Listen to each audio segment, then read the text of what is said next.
దేవా, నీ తలంపులు నాకెంత ప్రియమైనవి, వాటి మొత్తం ఎంత గొప్పది. వాటిని లెక్కించదననుకొంటినా అవి ఇసుక కంటెను లెక్కకు ఎక్కువై ఉన్నవి. నేను మేల్కొంటినా ఇంకను నీ యొద్దనే ఉందును.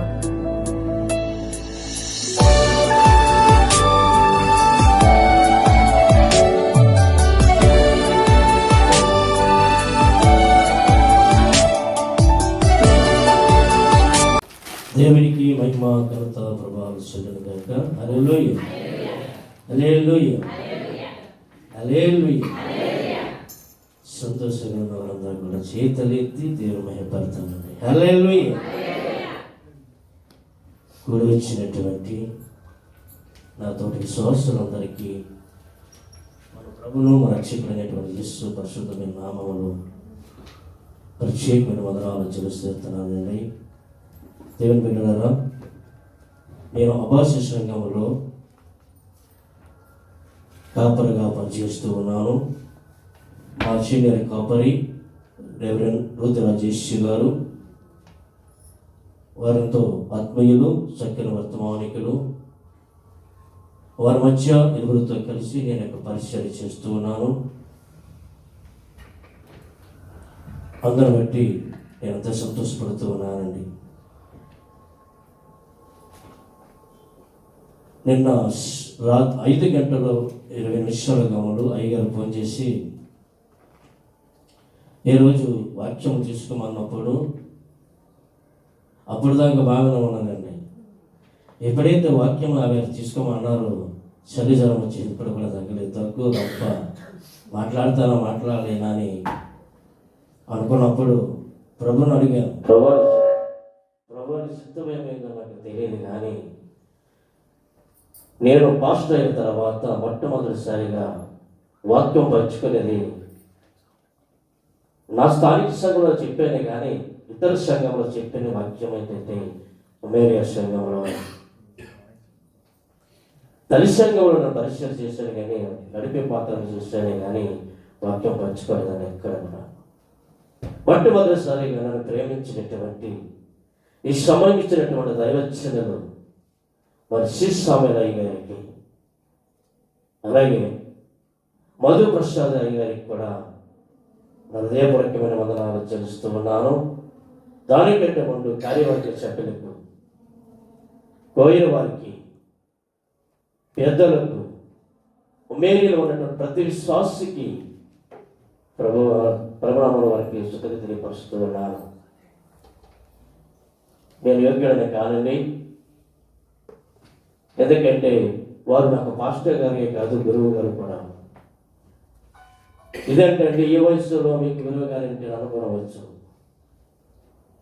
ఏమండి, నేను పరిశుద్ధ గ్రంథానికను లేఖనాలు పరిశోధన చేయాలని ఆశతో బైబిల్ క్లాసులో జాయిన్ అవ్వడం జరిగినది. అందులో ఇప్పుడు 3వ సంవత్సరం అంటే 3 తరగతులు నేను చేసేయడం జరిగింది. ఇప్పుడు 4వ క్లాసులోకి వెళ్ళడానికి దేవుడు సహాయం చేస్తున్నాడు. ఏమండి, మీ వయసు ఏంటి, బైబిల్ క్లాస్ ఏంటి మీరు అనుకోవచ్చు. దేవుని బిడ్డలారా, మనం నేర్చుకున్నది ఎంత అయితే నేర్చుకోవాల్సింది చాలా ఉందండి. మనం ఏమి నేర్చుకుంటున్నాం అనేది కాదు, కానీ ఆత్మలో ఉన్న దేవుడు మీతో మాట్లాడుతున్నాడు.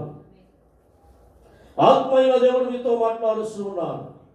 ఆత్మశక్తి కలిగిన దేవుడు మీతో మాట్లాడుస్తున్నాడు. మనం ఏమో బోధిస్తున్నాము, ఏం తింటున్నాము, ఏం తాగుతున్నాం అనేది కాదు, కానీ దేవుని ఆత్మ నీలో ఉన్నదా నాలో ఉన్నదా చూసుకోవాలి. హల్లెలూయా. ఈ సమయాన్ని బట్టి చిన్న ప్రార్థన చేసుకొని పరిశుద్ధ లేఖనాలు మనం పరిశోధించారా. మహాపరిశుద్ధుడు గణమైనటువంటి మా ప్రియ పరలోక తండ్రి, నీ పరిశుద్ధమైన ఘనమైన నామాన్ని బట్టి ప్రత్యేకమైన వందనాలు చెల్లించుకుంటూ ఉన్నాను. అలుపులను, అభాగ్యులను, గడ్డకప్పులను పరిగెట్టి హీనమైనటువంటి వారికి ప్రభావాన్ని పిలిచే అర్హత నాకు లేదు నా తండ్రి. అయినప్పుడు కూడా ఈ దీనదాసుడిని తండ్రి స్థలంలో నిలబెట్టినందుకే వందనాలు చెల్లిస్తున్నాను. నీ వాక్య సత్యము కొరకు ప్రభా నా తండ్రి, నీ బిడ్డలు నాయన ఆ కలదప్పులతో ఉన్నారు. నా ప్రభా నైనా వారికి కావలసినటువంటి వర్తమానము నీ వాక్యము ద్వారా వారు స్పందించేటువంటి కృప దయచేస్తామని వాక్యం వారి హృదయంలో భద్రపరచుకొని అనేక మంది బిడ్డలకు తండ్రి ఒక మాదిరిగా ఉండడానికి సహాయం చేయమని ఈ సమయం ఇచ్చిన దావచ్చలను కార్యవర్గ సభ్యులకును నా తండ్రి ప్రత్యేకమైన వాళ్ళు తెలియజేసుకుంటూ నా ప్రభు ఇచ్చిన ప్రార్థన చదివి చేర్చుకున్నామని మా ప్రభు మన చెప్పిన ఇస్తున్నాము అడుగుతున్నాను ప్రభు తండ్రి హల్లెలూయా హల్లెలూయా. యెహోవా నాకు వెలుగాయే, యెహోవా నాకు రక్షణయే, నా ప్రాణ దుర్గమయే, నేను ఎవరికి ఎన్నడు భయపడను, నేను ఎవరికి ఎన్నడు భయపడను. యెహోవా నాకు వెలుగాయే, యెహోవా నాకు రక్షణయే, నా ప్రాణ దుర్గమయే, నేను ఎవరికి ఎన్నడు భయపడను, నేను ఎవరికి ఎన్నడు భయపడను. నా తల్లియు నా తండ్రియు ఒకవేళ విడచినను, నా తల్లియు నా తండ్రియు ఒకవేళ విడచినను, అపకారములు చేయవిడవకను, యెహోవా నన్ను చెరదీయును. అపకారములు చేయవిడవకను, యెహోవా నన్ను చెరదీయును. హల్లెలూయా. చెప్పిన సాక్ష్యం బట్టి దేవుడు ఏ రీతిగా వారిని సురక్షితంగా అమ్మగారు చెప్పారు. వాస్తవంగా చెప్పిన సాక్ష్యం బట్టి చూసినట్లయితే యాక్సిడెంట్ అయింది. వారు లారీ యొక్క 2 ట్రైన్ కింద వారు ఉన్నారు. కానీ దేవుడు తన కుదురను రాసుకున్నాడు. ఎందుకంటే ఎవరైతే నా యొక్క భయభక్తులు కలిగి ఉంటారో వారికి నా దూతలు కావలసినని దేవుడు చిత్రంగా చెప్తున్నాడండి. కదా 34 చూసినట్లయితే ఆయన అంటాడు కదా, ఎవరైతే నా యొక్క భయభక్తులు కలిగి ఉంటారో వారికి నా దూతలు కావాలగా ఉంచుతారు అన్నాడు. అదే ఈ రోజు భక్తులు మనం చూసినట్లయితే కదా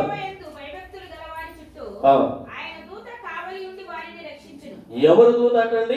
ఆయన యొక్క దూతలు కావాలంటే వారిని రక్షించాడు. బిడ్డ సాక్ష్యం చెప్పింది. తన బిడ్డలు 3 రోడ్డు మీద వెళుతుంటే అక్కడ వచ్చి గుద్దేశారు అండి.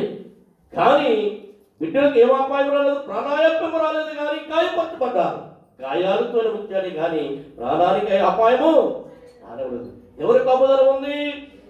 ఎవరి కాపుదల ఉంది? దేవుని యొక్క కాపుదల. ఎందుకంటే ఆ తల్లి తన బిడ్డల కొరకు ప్రార్థన చేస్తుంటే కనుక హల్లెలూయా. సోదరులు చెప్తున్నాను, బంగారు విషయంలో దేవుని గోజాడ, దేవుని కొరకు ప్రార్థన చేస్తారు, దేవుని మహిమపరచాలి. రాత్రులుగా పగలుగా దేవుని కొరకు మొరపెట్టగా దేవుని యొక్క మొరనలికించి ఆ యొక్క ఆపదలను విని తప్పించాడు. అందుకని కీర్తన సువార్తలు అంటాడు, కీర్తన కాలంలో అంటాడు కదా, గౌరవంగా ఏ అపాయములు ఎవరికి రాదు, ఇశ్రాయేలు కాపాడువాడు. ఇద్దరు కూడా ఎవరిని కాపాడేవాడు? కొన్ని ఎవరివి? నువ్వు ప్రార్థన చేస్తున్నావు కనుక, దేవుడికి మొరపెడుతున్నావు కనుక, దేవుడు మహిమపరుస్తున్నావు కనుక, దేవుడు ఆరాధిస్తున్నావు కనుక, నీకు ఆపద వచ్చినప్పుడు ఆయన దూతను కావలస్తున్నాడు. నీకు ఆపద వచ్చినప్పుడు ఆయనే ప్రత్యక్షమవుతున్నాడు. నీకు ఆపద వచ్చినప్పుడు ఆయన నిన్ను శారదిస్తూ ఉన్నాడు. అందుకే యెహోవా నాకు వెలుగే. 90 యెషయా గ్రంథం 60 చెప్తున్నాడు కదా, శంకరపడ రాయబడి ఒకసారి యెషయా గ్రంథం 60 నీకు వెలుగు వచ్చినది, లెమ్ము తేజరిల్లము, యెహోవా మహిమ నీ మీద. హల్లెలూయా. ఎవరి మీద ఉందట? ఓ నా కుమార్తె, నువ్వు లెమ్ము తేజరిల్లము. పాట పడుతుంది కదండి, లెమ్ము తేజరిల్లము నిలుము. చెప్పండి పాట.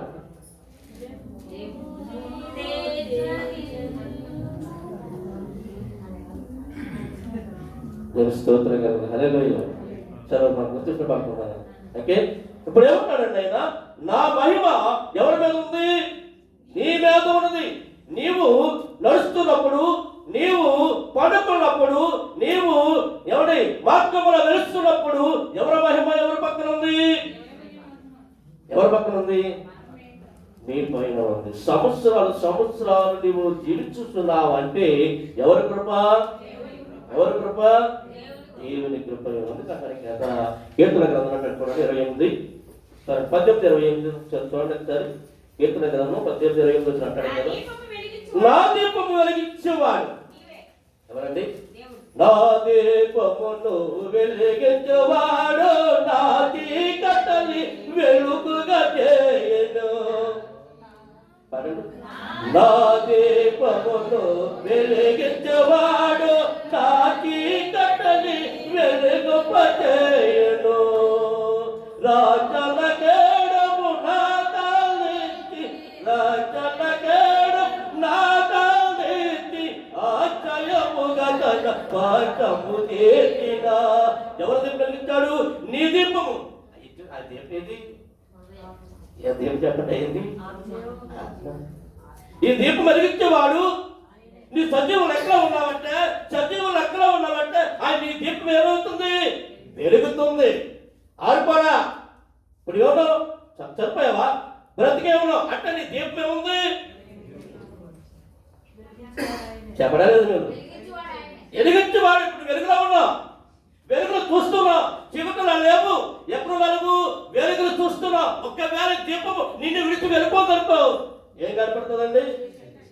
ఏం పడుతుంది? చీకటి. ఉన్నాయి కదా.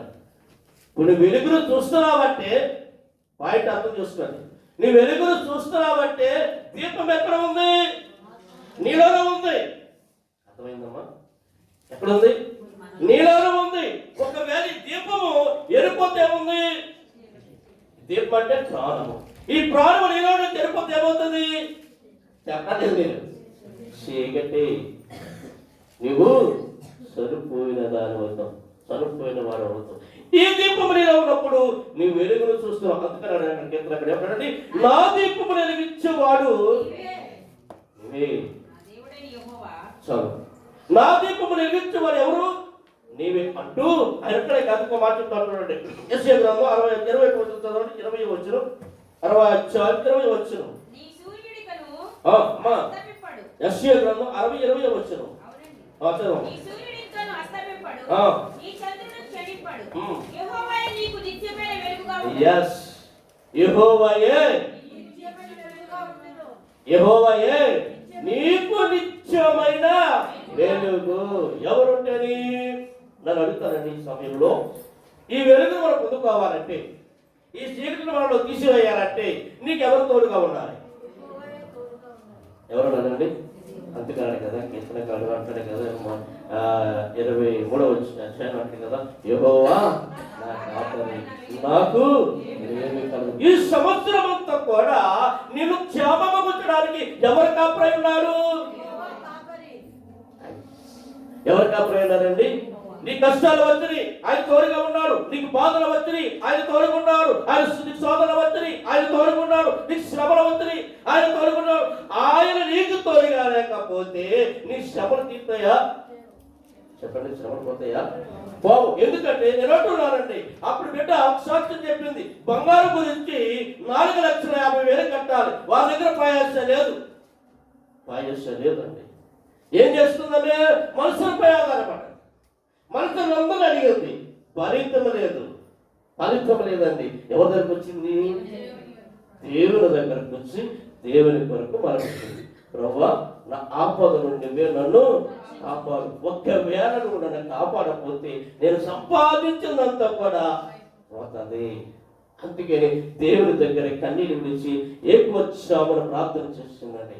ప్రభు ఏం చేశాడు? నా కుమార్తె, నేను నీకు తోడై ఉన్నాను. ఎవరైతే అడిగిందో వారు స్పందించారు, వీడికి సహాయం చేశారు. ఎందుకంటే దేవుడు ఆబడి యొక్క హృదయాన్ని కలిగించాడు. అవునా కదా? చెప్పలేదు మీరు అంటే అందరూ ఐగుప్తు స్త్రీల కంటే చురుకైన వారట. మీరు చురుగ్గా ఉన్నారంటే మెత్తగా ఉన్నారు చెప్పండి. మీరు చెప్తానని చెప్తాను కానీ మీరు చెప్పకపోతే నేను చెప్పాను. ఎందుకంటే మీరు నాకన్నా జ్ఞానవంతులు, నాకు తెలుసా విషయం బాగా చెప్పగలరు. దేవుని వాక్యం తెలిసినట్టు వారు, దేవుని తెలియనట్టు వారికి కాదు. మీరు మీకు అన్నీ తెలుసు కానీ స్పందించండి దేవుని వాక్యం. ఇంకో వాక్యం చూద్దాం చూడండి. అపోస్తుల కార్యం చూడండి. ఏబు గ్రంథం 22:22 చదవండి. ఏబు గ్రంథం 22:22 వచ్చిన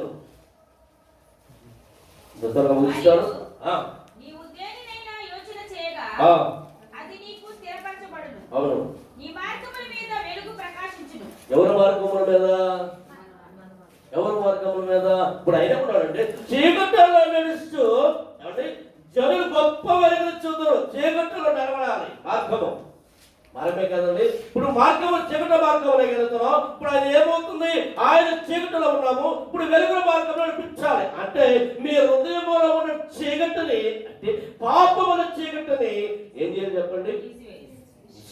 ఎప్పుడైతే నువ్వు తీసివేస్తావో అప్పుడు నీడేమేముంటుంది? వెలుగు ప్రకాశిస్తూ ఉంటుంది. మీలో ఉన్నటువంటి చీకటి అంతా హృదయంలో తీసుకుని రాత్రి పగలు ప్రార్థన చేస్తే ఫలితం ఏముంది? ఆలోచిస్తారా? చెప్పండి మీరు. మనలో పక్క వాళ్ళు చూస్తే వార్చలేము, ఎదురు వాళ్ళు చూస్తే వార్చలేము, ఎవరైనా కొత్త చీర కట్టుకుంటే వార్చలేము, నగ వేసుకుంటే వార్చలేము. చిత్తం వాకింగ్ చెప్తున్నాను. ఏమి చెప్తుందండి? లోకానికి చెప్తున్నారు. లోకంలో ఉన్నటువంటి మనుషుల గురించి చెప్తున్నారు. మీరు కాదు, దేవుడు. మీరెవరు? మీరెవరు? మీరెవరు? అది మిమ్మల్ని కాదు కదా? అవునా? అదే చెప్పండి కొట్టడం చెప్పండి కొట్టడం మాయపడతాం. అభిమానం కాదు. దేవుడు తప్పని కొట్టాలి. వారికి ఏం చేస్తున్నామంటే వీరిలో ఏముందంటే చీకటి అంధకారం ఉన్నాయి కనుక వీరిలో వెలుగలేదు. ఇప్పుడు చీకటిలో ఉన్నవారంటే పాపంలో ఉన్న వారికి ఏం చేస్తున్నారండి? గొప్ప వెలుగు చూస్తున్నారు. ఎవరు వారు? ఇశ్రాయేలు యొక్క ప్రజలు. ఎందుకంటే ఐగుప్తు దేశంలో ఉన్నప్పుడు చాలా కష్టంలో ఉన్నారు.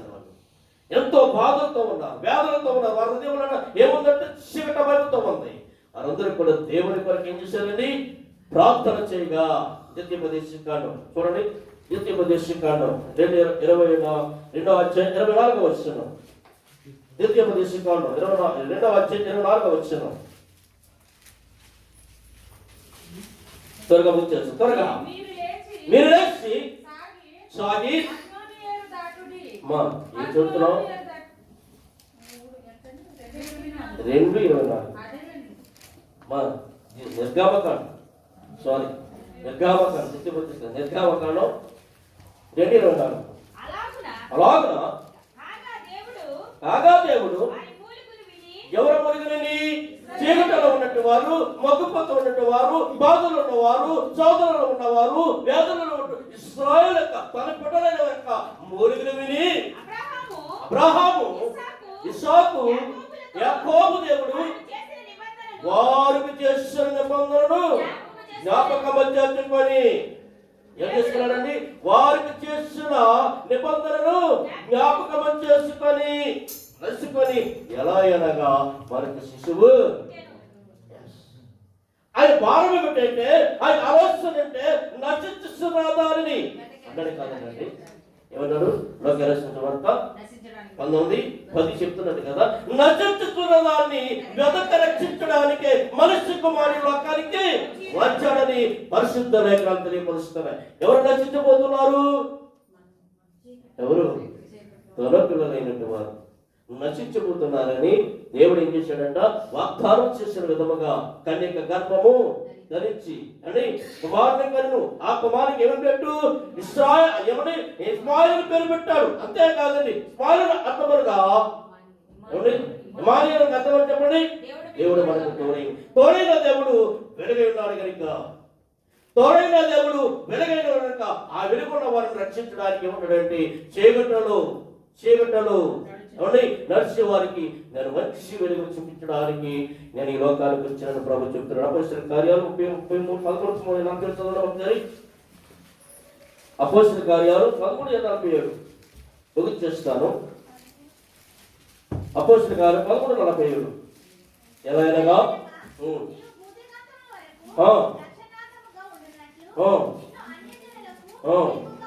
ఎవరికి? అన్ని జనులకు. ఎవరు వాళ్ళు?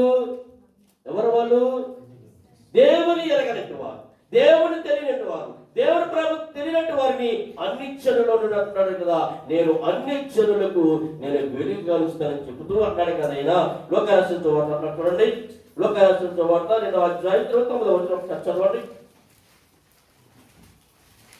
లోకారాష్ట్రం తర్వాత 2:29 నాదా ఇప్పుడు నీ మాట తప్పున సమాధానము దానిని కోరుచున్నావు. అన్ని జనులకు నిన్ను బయలుపరచుటకు వెలుగుగాను నీ ప్రజల ఇశ్రాయేలుకు మహిమగా నీవు సకల ప్రజల ఎదుట సిద్ధపరచున నీ రక్షణ కన్నులారా చూచుకొని. హల్లెలూయా. ఎవరు చూశారండి? షిమియోను. ఆయనకి ఎంత వయసు? ఇంచుమించు మరణం తాపులో ఉన్నాడు. ఎవరి కొరకు ఎదురు చూస్తున్నాడు?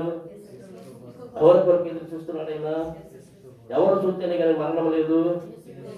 యేసు ప్రభువును చూస్తేనే ఆయనకు మరణం లేదు. ఎందుకంటే పరిశుద్ధాత్మ దేవుడు మాట్లాడుతున్నాడు ఇక్కడ.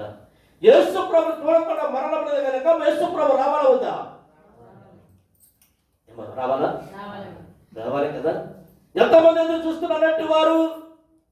సమరయేశ్వరు ఎదురు చూస్తుంది, జక్కయ్య ఎదురు చూస్తూ ఉన్నాడు.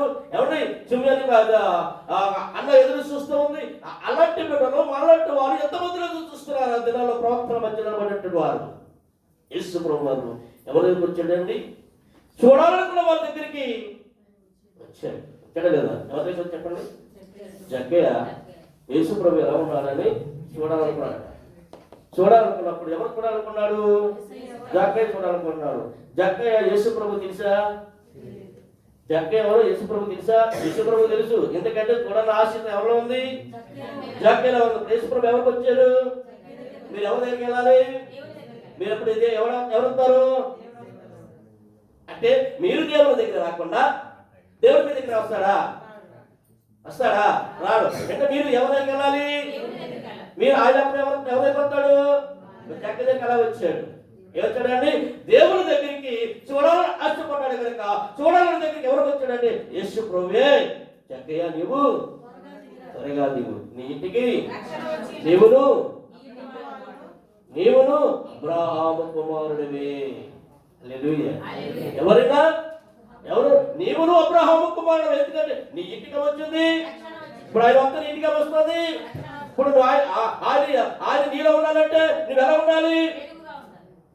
ఉండాలండి, వెలుగై ఉండాలి.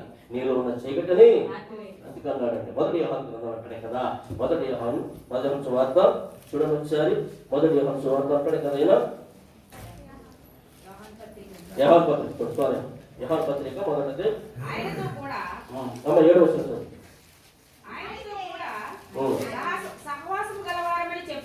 చెప్పుకొని చీకటిలో నడిచినట్లా ఆయన వెలుగులో ఉన్న ప్రకారము మనమును వెలుగులో నడిచినడలా అన్యోన్య సహవాసము గలవారమై ఉందుము. అప్పుడు ఆయన కుమారుడైన యేసు రక్తము ప్రతి పాపము నుండి మనలను పవిత్రంగా చేస్తుందంట. ఎవరు ఉంటేనే ఏమిటంటే చెప్పి పాపము చేశాడు. అయినప్పటికీ కూడా దేవుడు క్షమించి ఏమనంటే నీవు అబ్రాహాము కుమారుడు అన్నాడు. చాలా బాగుంది. మరి ఇక్కడ షిమియోను గారిని ఎందుకు దేవుడు రక్షించాడు? ఆయన కొరకు ఎదురు చూస్తూ ఉన్నాడు కనుక. అప్పుడు అంటున్నాడు కదా, నాదా ఏమన్నాడంటే నాదా నీ కృపణ చొప్పున నన్ను ఎక్కడ ఎవరు ఎత్తుకున్నాడు? యేసు బాలుడా.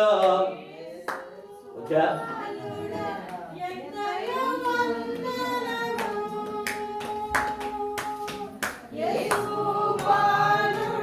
యేసు బాలుడా ఎంతయో వందనము. ఓ బాలుర దేవ కుమారా ఎంతయో వందనము. దేవుడు అంటాడైనా ఓ ఓ వాసుల దేవకుమార నీకు వందనాలయ్యా. ఎవరిని ఎత్తుకని? ఎవరిని ఎత్తుకని? ఆ బాలు నువ్వు ఎత్తుకుంటున్నావా? మనస్ఫూర్తిగా ఎత్తుకుంటున్నావా? నీ పాపాలు విడిచిపెట్టుకొని నీలో ఉన్న చీకటి తీసివేసి నీలో ఉన్న అంతరంగంలో ఉన్నట్టు పాపాలు తీసివేసి నీవు దేవుడిని వెంబడిస్తున్నావా? కుమార్తెలకు ఒకసారి ఆలోచించు. ఒకవేళ వాళ్ళు చేయగలిగితే అంటున్నాడు, యేసు రక్తంలో నువ్వు కనబడతావు, యేసు రక్తంలో మనల్ని తీసివేస్తాడు. దేవుడు చెప్తున్నాడండి. నన్ను నీకు సమయంలో దేవుని యొక్క ఆజ్ఞలను కైకొలుచున్నావా? దేవుని యొక్క ప్రేమను పొందుపరుస్తున్నావా? దేవుని యొక్క మహిమను చూడగలుగుతున్నావా? చూస్తున్నాడండి అన్న. ఎవరండి? సమరేశ్వరుడు అంటుంది కదా. సమరేఖ స్త్రీకి ఉన్నట్టు సంబంధం మీకు తెలుసు కదా. సమరేఖ ఉంటుంది కదా చెప్పలే, కానీ ఒక మాట చెప్తాను ఆమె గురించి. చూడండి, యోహాను రాసిన సువార్త 4:25 చూడండి ఒకసారి. యోహాను రాసిన సువార్త. ఆ స్త్రీ ఆయనతో క్రీస్తునబడిన మెస్సియా వచ్చునని నేను ఎరుగుదును.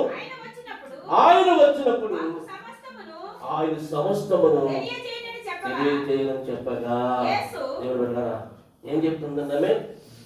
క్రీస్తున మెస్సియా వస్తాడని నాకు తెలుసు. ఇప్పుడు ఆమె ఏ స్థితిలో ఉంది? పాపస్థితిలో ఉంది. ఇప్పుడు వెలిగించబడాలి. ఆముడులో ఉన్నటువంటి ఆ చీకటి అనే దాన్ని తీసివేయడానికి ప్రభు ఎక్కడికి వచ్చాడు? సమరయస్సు దగ్గరికి వచ్చాడు. సమరయతో మాట్లాడాడు. ఆమెతో మాట్లాడిన తర్వాత ఆమెకు ఉన్నటువంటి సంభాషణ జరిగింది. ఆ సంభాషణలో నేను మెస్సియా కొరకు ఎదురు చూస్తున్నా చెప్తుంది. చెప్పండి, ఎవరి కొరకు ఎదురు చూస్తానండి? ఆమె ఏం చేస్తుందంటే ఆయన యందు విశ్వాసం ఇచ్చింది. ఎంత విశ్వాసం అంటే మెస్సియా వస్తాడని ఎప్పుడేం చెప్పిందో అప్పుడు ప్రభుకి ఏమైంది అండి? ఆమె నా కొరకు, అవును ఆయనను నేనే రాయబడింది కదమ్మా. చదువు. నీతో మాట్లాడుతున్నావా? నేనే. మీకు అర్థమవుతున్నావా? చెప్తాను, అర్థమవుతుంది అయ్యా, అర్థమవుతుందా? అర్థమవుతుంది కదా. ఇప్పుడు అంటున్నది కదా ఆమె ఏమంటుందండి? నీవు ఎవరి కొరకు ఎదురు చూస్తున్నావో, ఎవరిని ఆరాధిస్తున్నావో, ఎవరిని ప్రేమిస్తున్నావో, ఎవరి కొరకు ఇన్ని దినాలు ఇన్ని సంవత్సరాలు వేచి ఉన్నావో ఆయనను నేను అన్నప్పుడు ఏం చేస్తుందండి? ఆమె ఊళ్ళోకి వెళ్ళిపోయింది. సమరయ ప్రాంతానికి వెళ్ళింది. సమయంలో వెళ్ళిపోయింది. నేను నాతో చెప్పిన వాడిని నేను కనుగొంటిని. రండి, ఏమంటుందండి? రండి రండి రామడుతున్నాడు. రండి రండి రామడుతున్నాడు. ప్రయాసపడి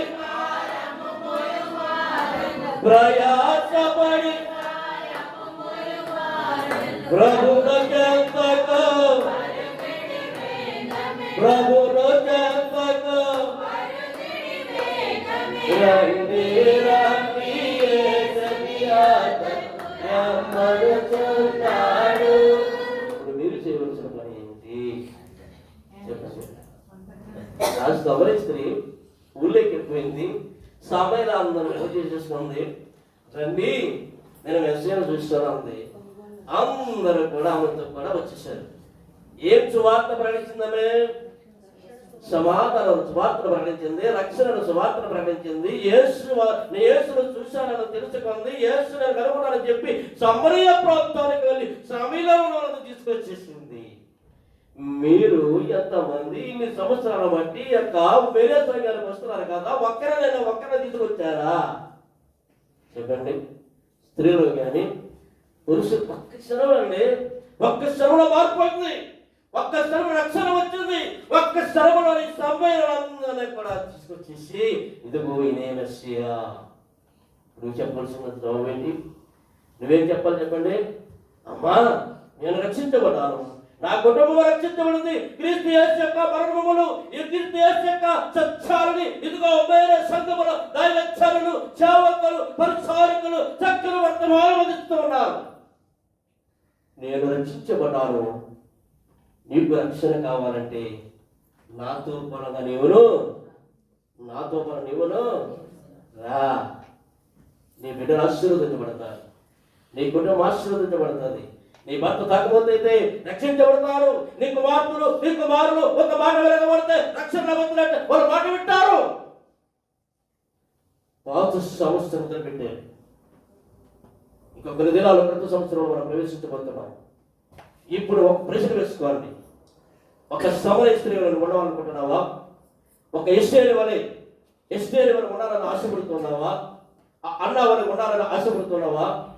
ఒక మరియ వలె ఉండాలని ఆశపడుతున్నావా? లేక రూతు వలె ఉండాలని ఆశపడుతున్నావా? నువ్వు ఎలా ఉండాలని కోరుకుంటున్నావు? నూతన సంవత్సరంలో నీ జీవితం ఎలా మార్చుకోవాలని ఆశపడుతున్నావు? నువ్వు చీకటిలో ఉంటావా? వెలుగులోకి వస్తావా? చీకటిలో ఉన్నట్లయితే నరకానికి వెళతావు. వెలుగులోకి వచ్చినట్లయితే నీవు నీ కుటుంబం రక్షించబడతాది. ఆఖరికి ఒక మాట చెప్పడం ముందు చేస్తాను ప్రియులారా.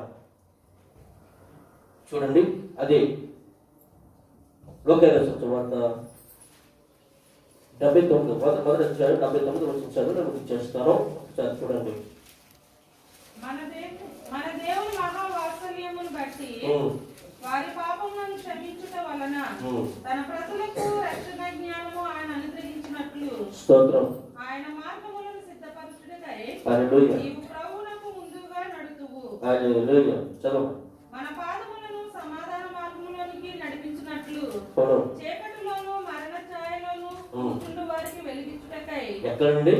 చీకటిలోను మరణాఛాయములోను కూర్చుంట వారికి వెలిగించుటకై మహావాక్యతను బట్టి పైనుండి వరకు ఆ అరుణోదర్శనం వరకు ఆగ్రహించబడినది. ఎక్కడ వచ్చాడంటే ఆయన ఎక్కడ వచ్చాడండి? నా తండ్రి చిత్రం నెరవేర్చడానికి వచ్చిందని యోహాను రాసిన వార్తలు అంటాడు కదా. యోహాను సువార్త ఒకసారి 6:38 అంటాడు, నా తండ్రి చిత్రం నెరవేర్చడానికి లోకానికి వచ్చాను, నా చిత్త ప్రకారం నేను రాలేదు అని చెప్తున్నాడు. ఇక్కడ ఏం చెప్తున్నాడంటే చీకటిలో ఉన్నట్టు వారికి వెలుగు మార్గంలో నడిపించడానికి, చీకటిలో ఉన్న వారికి చీకటిలో తొలగించడానికి, చీకటిలో ఉన్నట్టు వారికి సత్యాన్ని బయలుపరచడానికి నేను ఈ లోకానికి వచ్చానని ప్రభు చెప్తున్నాడండి. సత్యవాక్యమైన నీవు నేను సత్యంలో ప్రవేశించాలని. చీకటి నీలో ఉన్నట్లయితే నా ప్రియ సహోదరి సహోదరుడా, నాకంటే పెద్దవారు ఉండొచ్చు, నాకంటే చిన్నవారు ఉండొచ్చు, మీరు ఎవరైనా ఉండొచ్చు. దేవుని వాక్యం అంటున్నారు కనుక దేవునిలో నీకు ఉండవలసినట్టు రీతి ఏంటంటే వెలుగులో ఉండాలంటే చీకటిని తీసేసుకో.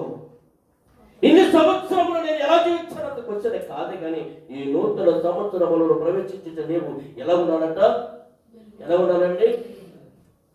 ఎలా ఉండాలి చెప్పండి? ఒక్క మాట చెప్పనా? ప్రకటన గ్రంథం చూడండి. ప్రకటన గ్రంథం 7వ అధ్యాయం. అప్పుడంటే వాళ్ళు ఎలాంటి వాళ్ళు తెలియపరచాలంటే తీసుకోవడానికి. ప్రకటన గ్రంథం 7వ అధ్యాయం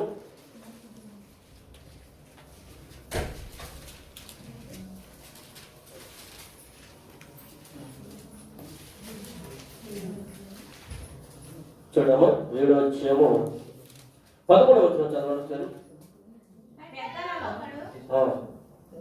ఎల్లటి వస్త్రము ధరించుకొని ఉన్న మీరెవరు? ఎక్కడి నుంచి వచ్చారని అడిగాను. అందుకు నేను నీకే తెలియను. అదే నీకు పదకొండు చదువు ఒకసారి. పెద్దగా చదవాలి. చదవమ్మా. పెద్దల్లో ఒకడు తెల్లని వస్త్రములు ధరించుకుని ఉన్నావు మీరెవరు? ఎక్కడ వచ్చినారు అని అడిగాను. అందుకు నేను అయ్యా నీకేం తెలియదనగా అతడు ఇలా నాతో చెప్పాను, వీరు ఎక్కడి నుంచి వచ్చారు? మహాశ్రముడు. ఎవరు ఏ వస్త్రం ధరించారు? వీళ్ళు తెల్లటి వస్త్రాలు ధరించేవారు. నేను అంటున్నాను ప్రియులారా, ఈ యొక్క స్థలంలో నీవు నేను కూడా, ఈ యొక్క పాత సముద్రంలో నీవు నేను కూడా, కొత్త సముద్రాలు కడిగిపెట్టుకున్న నీవు నేను కూడా ఏ వస్త్రాలు ధరించాలి? ఎటువంటి వస్త్రాలు ధరించాలి? నీ వస్త్రం ఎలా ఉంది? నీ స్థితి ఎలా ఉంది? నీ బలహీనతలు ఎలా ఉన్నాయి? నీ యొక్క కుటుంబంలో పరిస్థితులు ఎలా ఉన్నాయి? వారికి ఏ విధంగా మారాలి? ఏ వస్త్రము ధరిస్తే ఆ పరలోక రాజ్యాన్ని చేరగలుగుతారు? ఏ వస్త్రము ధరించి ఉన్నాడండి? వీళ్ళు ఎవరంటే మహాశ్రమంలో వచ్చిన వారు. ఎలాంటి వారంటే తెల్లటి వస్త్రాలు ధరించిన వారు. ఇదిగో కొత్త సంవత్సరాలలోనికి ప్రవేశించబడుతున్నట్టు నీకు లేకుండా ఎటువంటి వస్త్రాలు ధరించాలంటే మహిమ వస్త్రాలు ధరించాలి, తెల్లటి వస్త్రాలు ధరించాలి. ఆనాడు తల్లిదండ్రులు అపవ్యాధి శోధించబడి వారు కట్టుకున్నటువంటి వారికి ఉన్నటువంటి వస్త్రాలు కోల్పోయారు. ఎవరు వాళ్ళు? అవాదములు. ఏపోయారండి? వారు చేస్తున్న పాపను బట్టి వారి వస్త్రాలను కోల్పోయారు. వారు ఏ వస్త్రాలు ధరించడానికి దేవుడి లోకానికి వచ్చారంటే మనందరికీ మహిమ వస్త్రాలను ధరించడానికి ఆయన ఈ లోకానికి వచ్చినాడు ప్రేరణ. ఆ మహిమ వస్త్రములు నీవు నన్ను ధరించి లోకన దేవుడు మనందరికీ తోడే సహాయం చేయగాక. దేవుడు కొద్ది వాక్యం దించి ఆశీర్వదించినగాక. ఆ మాటల్లో పడిపోవడానికి మరించాలని నీ బిడ్డగా నన్ను అంగీకరిస్తానని ప్రభు పేట తెలియజేస్తూ ఈ సమయించినటువంటి దైవదాసులకు దైవదాసులకు నా హృదయపూర్వక వందనాలు తెలియజేస్తుంటూ వారి చెప్పులకు పెద్దలకు శ్వాసకు పోయిన వారికి వచ్చిన ప్రతి శ్వాసకి దేవుడు నమ్మను వందనాలు తెలుస్తున్న మాటలు కూర్చున్న దేవుడికి మనం దీవించి ఆశీర్వదించని గాక.